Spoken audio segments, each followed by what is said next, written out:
everybody, and welcome back to Evolving Vibes, the community for witches, pagans, spiritualists, and everybody in between. The video that I worked on for today is going to be about anointing oil, making it yourself, making your own anointing oil. Some people call it ritual oils, some people call it blessing oil.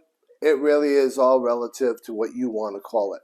I personally call it anointing oil, and what it actually means to me is I use this to anoint jewelry, my tools, very specific objects. I use it to dress candles. And I also use it to help cleanse spaces and areas when need be. So for me, the oil itself has a lot of different meanings and a lot of different uses. You can blend your own very specific oils relative to very specific tasks at hand. Like, let's say you wanted to do an oil to attract abundance and prosperity and money. You could use patchouli as an essential oil, as well as some other oil ingredients in order to be able to accomplish that goal. The way I look at it is I'm making the anointing oil very specifically to charge it with my own intent for the situation at hand. So I generally try to make my oil so that it's multifaceted, if you will. So when we get into creating this oil today, I want you to understand one thing and one thing only. You take away what resonates with you, leave the rest behind, because this video and the way I make my oil may be very much different than how other people make their oil. And that's fine. There's no right or wrong way. There really is only your way to do it. So let's get started in this video, shall we? And let's go over some of the ingredients you're going to need. So to begin our journey on making essential oils, let's go over some of the things that we're going to need. First and foremost, a container to put the oil in. So I like these little glass bottles. They screw top so that you don't have to worry about the top coming undone like you would with a cork and having it spill.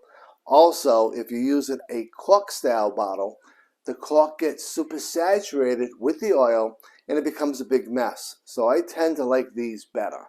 So you need your container.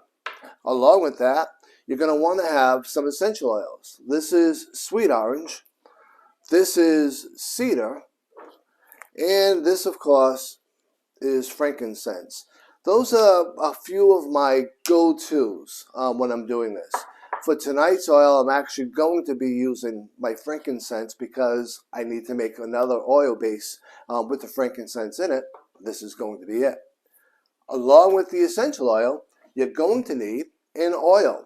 So you could use extra virgin olive oil. You could use like cooking oil, though I wouldn't really recommend it. I personally like to use grapeseed oil. The reason I do is because it really doesn't have an odor. It's got a slight odor, but nothing like olive oil and nothing like cooking oil. So I do like grapeseed oil. Along with that lack of a strong odor, it also really mixes well with the essential oils. So the smell comes out much stronger, it lasts, and it just works really well. Now, we've got our container, we've got our essential oils, and we've got our base oil, which is going to be, for me, grapeseed oil. Now we're going to need something to put the oils into the oil with, which is what this doodad is. Not sure what you call it, but you can use this to pick up the oil and actually measure it and put it inside your container. Another thing that you can use, which I use a lot, is this eye drop. Works really well, and it's a lot easier to clean up, and I feel a little bit more responsible because this is plastic, and after you've used it once or twice, you got to throw it out. Even if you wash it and clean it, you're using oil, so it's really challenging to get the oil out of the plastic. Which brings me to my next point. You definitely want to use glass bottles when you're making your oils to carry around with you. Reason being, glass is solid and the oil will stay within it. If you use something that's made out of plastic, a plastic bottle, whichever the case might be, the plastic will eventually break down. It will compromise the oil, and eventually it will compromise itself. So you definitely want to stay away from plastic containers. Now, depending upon what you read, some people will say not to use a clear bottle. You want to use something that's opaque, maybe brown, maybe blue. And you can, don't get me wrong, you certainly can. I use glass because it stays in a dark place anyway. It's usually inside one of my drawers, and I take it out when I need it for what I'm going to be using it for, whether it be dressing candles, anointing tools, anointing my jewelry, whatever it might be. So I tend to like glass, and I like the feel of the glass. Now we've got our oil, we've got our essential oil, we've got our means of measuring and putting the oils together. We have the container for the oil. Only thing next to consider is what else do you want to put into it.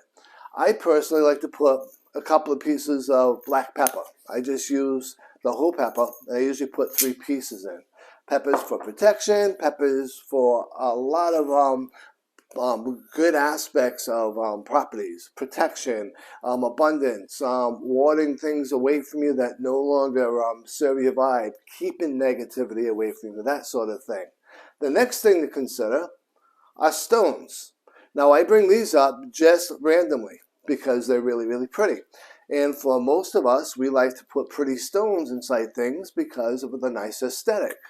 What I gotta tell you though is anytime you're using stones with fluid, whether it be water, whether it be oil, whether it be whatever type of fluid it is, you need to do your research. You need to make sure that the stone you're going to use is going to be safe inside of whatever means you're going to be putting it in. In this case, it's going to be oil.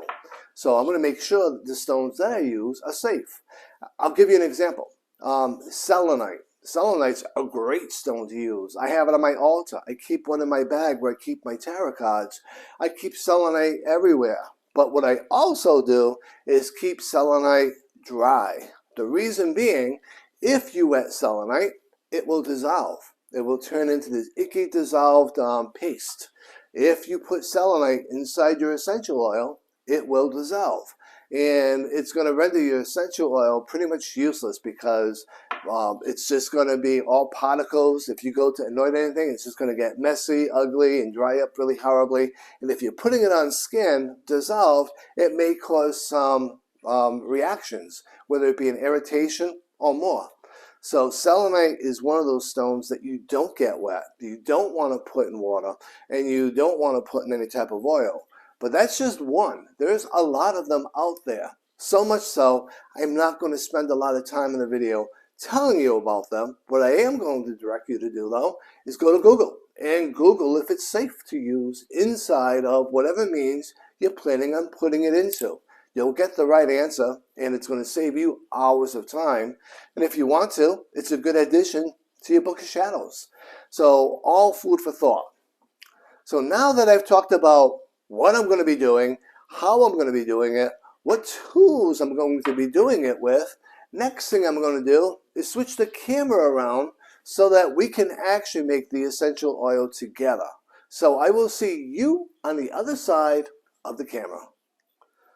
Okay, so we're pretty much all set up to start working on our oils.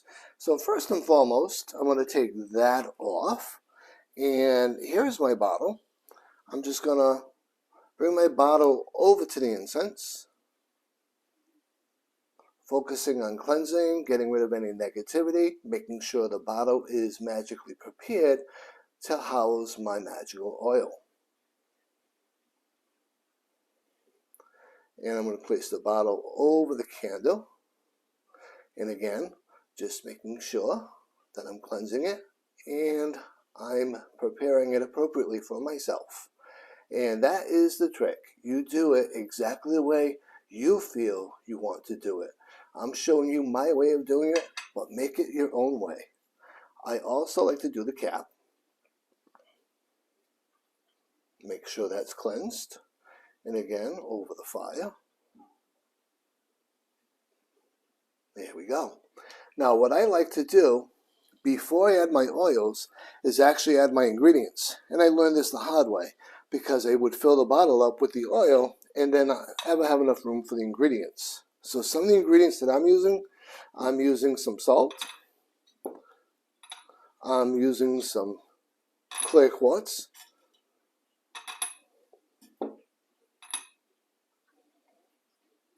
I'm using some black pepper.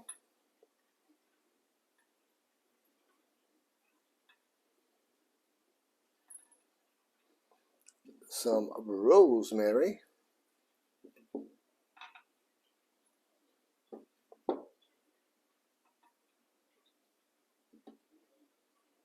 And some sage and dragon's blood.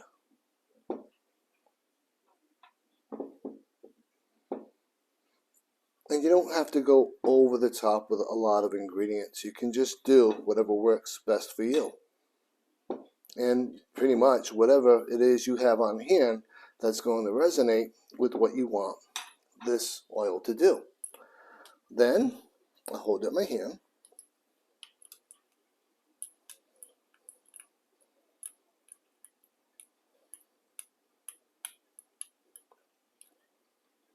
Putting all of my intent into it and exactly what I want to do with it.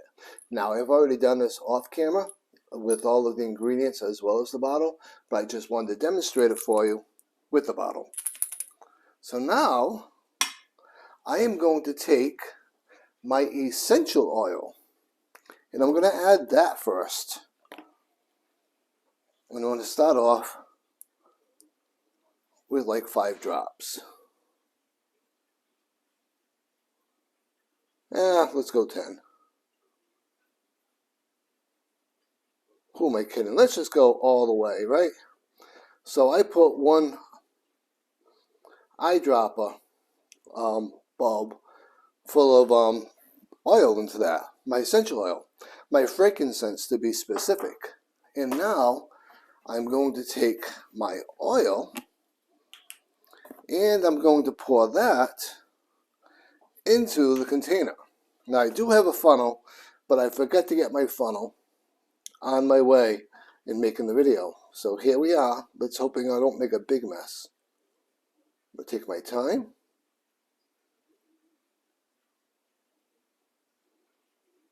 And I'm just going to drizzle it in. Now before I fill it to the top, I'll put that over here. My bad. I do want to take it, cap it, and I just want to shake it a little bit.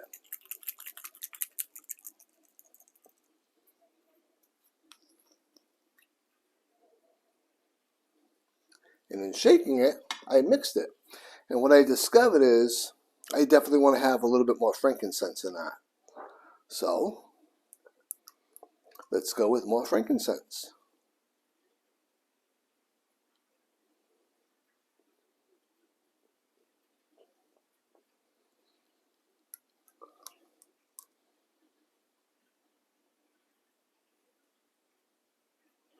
There we go.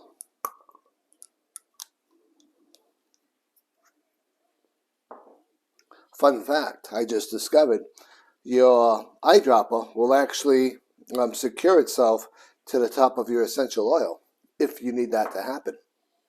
So now that I've done that, I'm just going to put the cap back on it, give it another shake, make sure it's all mixed together. I'm going to pass it over the flame again. Now, because it is actually completed, and this will be an oil that I use in my practice.